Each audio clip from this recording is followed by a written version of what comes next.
Welcome to Fontribute, where we talk about fonts and their attributes. Fontribute.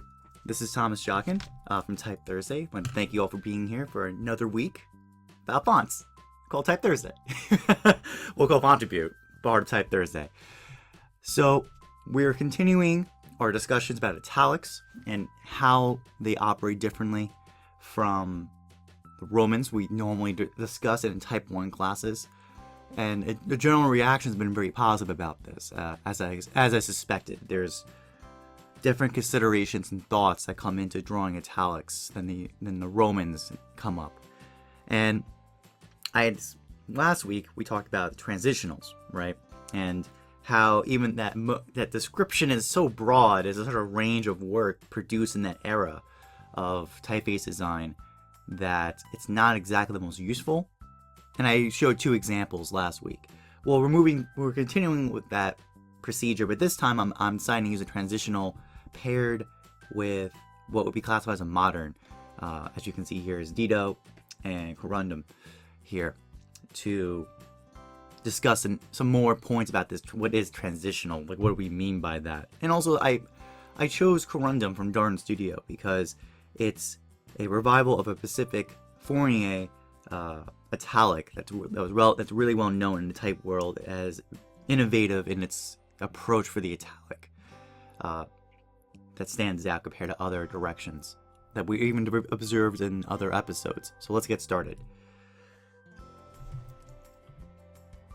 So I think the first thing to notice is obviously between this typeface Corundum and Dito is the nature of the contrast. As we can see, it's the serifs are thicker in Corundum, the handling of a flag serif versus the removal of a flag serif, much thinner in Dito, the handling of the joints.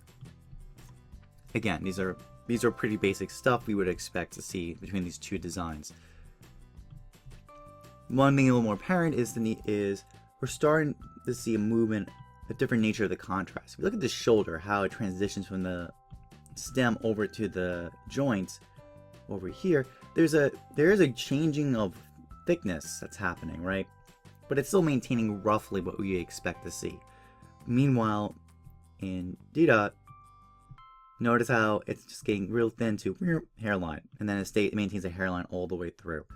So the nature of contrast has changed by this point. This is the general observation of how we can classify Corundum, or the Fournier source as it came from, as transitional, and Dito as what we classify as the modern genre. But I chose Corundum again in this case because I thought it's surprisingly closer to the model Dito used. So we can see that from just the nature. While it may have a flag serif still, its treatment of flag serif is much more rational than other examples we've seen.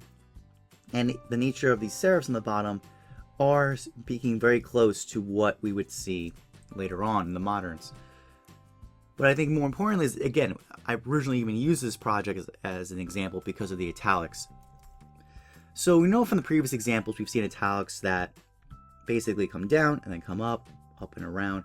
Notice the usually lower joint of how low in the joint it hits on the stem. In previous episodes of the italics we talked about, the main innovation of Fournier, and this is what is the source for Corundum, is notice how high up the joint is for the italic. It's more a system of obliquing that's occurred. It's more rationalized, this italic. There's a general much less aggressive secondary slope. Remember from the other episodes, the rather aggressive secondary strokes of momentum, and for italics, it's actually the most important part. Is a lot of ways besides the primary strokes of your stems, right? Is the question of your secondary strokes. How do they feel, and what kind of momentum does it build in your letter forms and into words? Well, Corundum is choosing to be a little more restraint in its management of this. It maintains enough momentum to feel italicized, but it's not over the top. In fact, even to the point, it's less aggressive in some ways than Dito was, at least in this bottom area. Notice how this one cups up much more than the Corundum example. And we can kind of consider these roughly the same treatment in the sense that they're just a horizontal stroke momentum. There is no curvature momentum in these examples. So that's, I kind of want to show you the parallel. We can see what's happening here. There's a kind of a rationalizing, simplifying of the italics, getting rid of all the kind of craziness and kind of massaging in a much more systematic process overall. And again, the notice of the contrast nature we can see in Corundum, again, being the stem, moves over to the shoulder, into the joint. There's a maintaining of thickness right here, right, in this quadrant that is different in the Dito example because of the modern versus the transitional. And this is one of the main ways we can diagnose which one it is. Also, just again, look at the flag serif versus no flag serif, just a straight up line serif, and how thin the things got, right? So the nature of contrast is in the amount and distribution is different.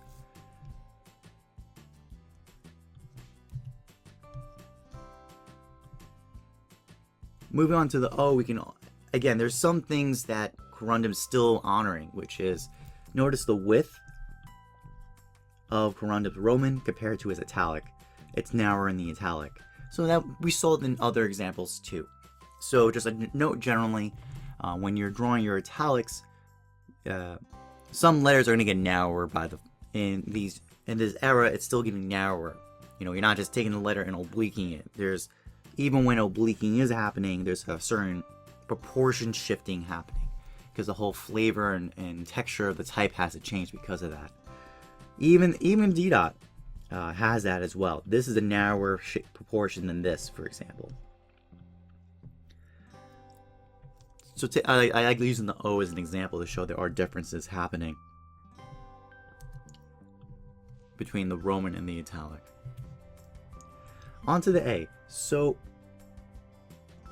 I thought also even just the Roman examples are interesting to look at because, so here's a couple of things. One we can see is a certain abruptness, right? Like there's this moving over the arch and then kind of like this flattening, right, over here on the stem. I always find a very interesting profile about Corundum with a Fournier source. While Dito has this kind of smooth out approach and kind of so glidey. Even actually, one part I really always appreciate in this model is smoothed out and then kind of into this teardrop shape over here versus the abrupt movement we're seeing from the bowl of the A over here. So there's still like a certain, like it's kind of like a toothiness, kind of rigidness versus this kind of smooth out feeling in the Dito example. But over to the italics, they're much more similar actually in their skeleton. You know, kind of if I were to draw a skeleton that's Corundum without the contrast, it really wouldn't be necessarily that different from the D-Dot example. There are some differences, obviously, like kind of notice up here, right, in the upper terminal section, there's this flat serif versus the art, right, angled. And that's partly because, you know, the Corundum example has to deal with other issues. There's this weight, basically you have the stem, then you have the secondary weight, and then you got the terminal up here. This has to be compensated for in some way. So the priority basically is 1 for the stem, 2 for this joint area, quadrant over here, and then 3 for the top of the terminal. And this was the solution chose to fix that problem. Keep in mind too that notice again, like where is the main weight happening in this A? It's following the bottom, kind of like imagine a clock. So this is 6, this is 9, actually 9 should be up here, right? 12 and 3. So imagine this is basically like, I would say 8 o'clock, yeah, like 8, 7, something like that. So this is 8, and this is 2, or 1, something around that range. And just notice on the clock where, if you pointed the hands at it, where is the heaviest parts? That's following the other letter forms we've seen where, again, like the C's, for example, they kind of distribute their weight down to the bottom left and the top right. And that's part of the compensations done, as opposed to what you may have expected if this was going to maintain a vertical stress, the main part being here, right? We have to get thick up here and then have to thin out over here. But that's not what you're seeing. there's modifications, there's those secondary momentums that have to be compensated for, that Corundum is still dealing with. Even in the Dito example, it's moving up. Notice how low. Let's compare. Notice where that is versus here. Much higher up. It's moving up towards that idea of what you would expect for a vertical stress. But it's still not exactly centered, and it still, notice its push. It's more in this bottom left quadrant. That momentum's still there. It's still happening.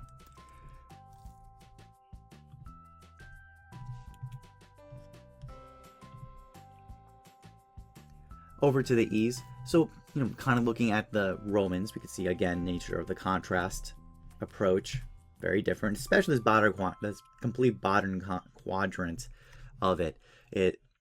Here's the thickest part. It actually maintains the thickness relatively long, especially this quadrant right here. It doesn't taper out really rapidly and quickly. It fills out in a very arched shape, as opposed to in Dito example, it gets thin and stays thin as a hairline all the way through.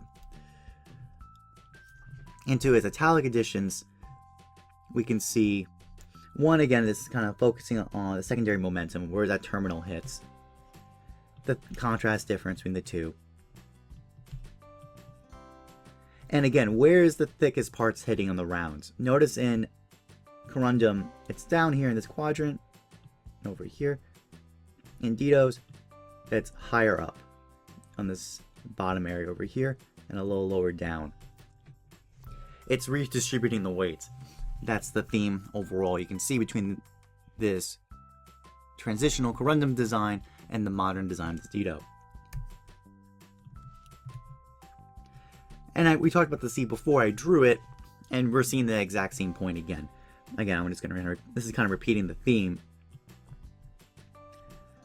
Now, one note of by the way, the theme of where is the weight distributed down. Notice it's much lower in the Corundum example than in Dito. One note to say is, notice in the Corundum example, there's this abruptness in this ball terminal right here. It goes, stops, again, flattens out. Notice in the Corundum example, it's chosen to be much more smooth and fluid out. Like kind of the contour curves here and then curves back in. So notice that there are variations within the Roman, the Italic, and feeling and approach. If this was supposed to be one-to-one, you would expect instead, after the coming back curve, would be flat here, and then come up again. So just take notice of those contrasts and differences. Even in the Dito example, while they still both have that curve momentum in the ball terminal, the shape and size and proportions are different between the two. Right? Compare this size, this size. This one, the Italic, is smaller, as opposed to its Roman counterpart. On to the G's. I thought the G's are really interesting as an example, because they're oblique. The Romans, there are obliques with some modifications going on. Specifically in the Corundum one, you can tell that the kind of top bowl area is smaller, it's narrower in proportion than its Roman counterpart, and the ear has been approached differently. It's kind of more of a curved profile, as opposed to kind of a jutting profile in the Roman part. What was interesting is the Dito one feels like you took a box and you skewed it this way. Like you get that sense of momentum. It's like they took the Roman, obliqued it horizontally, while as with the Corundum one, it feels almost as if you took the box and you went and you obliqued it this way. So notice the change of feeling between the two approaches because of that. We can also see some other notes in terms of how the neck to the spine is approached. There's basically a certain upward momentum. So notice it curves up here and then curves up and around. So even though we get this obliquing sensation happening, there are drawing decisions being made too, versus the Roman one, which keeps a much more steady spine for that lower part of that G. But again, so my instincts would tell me why this decision was made for Corundum is to help kind of create this secondary momentum feeling. Let's remember kind of letters like let's see, the N, right? From the N, right? We follow through with that, or as we saw before, like the C. Basically, you want to keep the momentum, so the preference was to create this kind of diagonal orientation feeling versus this kind of pure straight up obliquing setup, horizontal obliquing in the Dito example. But keep in mind, even in the Dito example, there are some modifications happening. The nature of this ear, again, has been modified between the two of them. And even the nature of the spine, like kind of you can see from how that momentum moves versus this one, and proportionally where the loop connects. It appears to be extended out in the Dito example.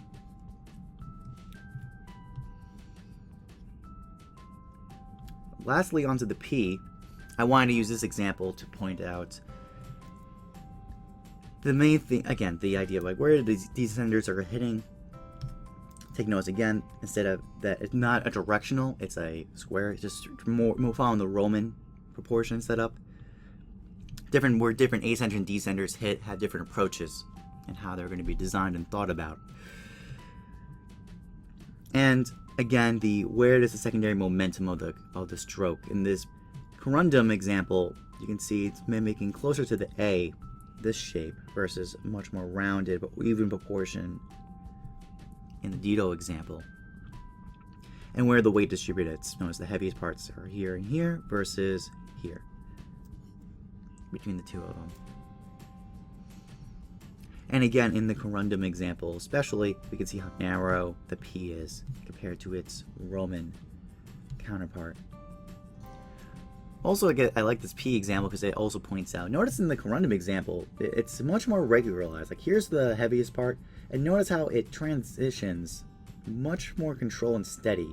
It's almost like it's closer to a vertical stress, but nature how the weight gets distributed is much more controlled and gradually dropping down.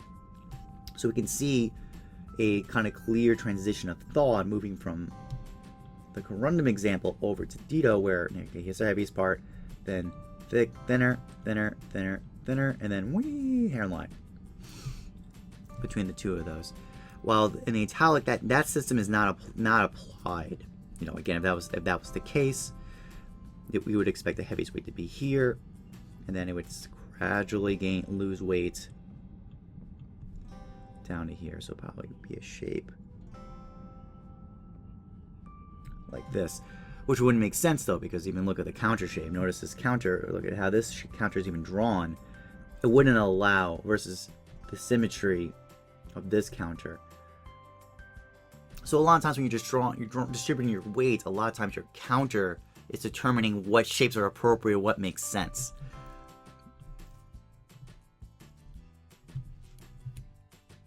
So that concludes this observation of what really has been Corundum. We've been using Dito as a counterpoint to see the differences and the similarities and the possible trajectory of this design, moving on to the modern style of italics and Romans.